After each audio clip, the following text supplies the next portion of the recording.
lite till väg och vi ser att det är nummer 7 Filip som kommer med bra.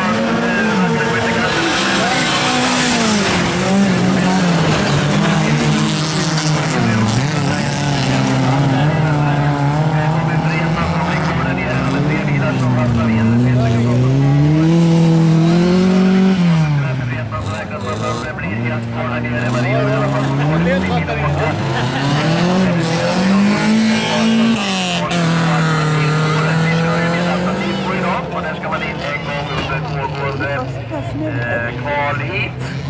Man ska också in där under finalerna en gång. Filip Spets från SK Motala bil har tagit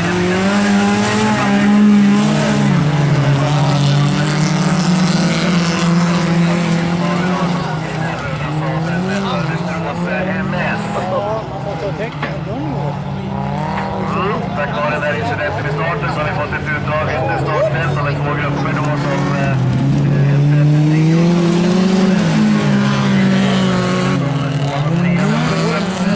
Filip Spets har det där, men han sticker ut på sista varvet nu och måste alltså in på alternativet och frågan är, har han så mycket försprång som han behöver ha?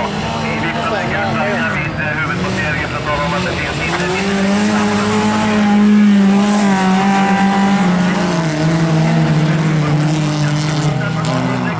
han går in där utan han kommer att bli uppcheckad av i första hand Robin Sandström. Och så är det problem för baggen där nere med Andreas Pettersson som fisåker lite grann mitt i banan, men det ser de och tar sig snyggt förbi där nere.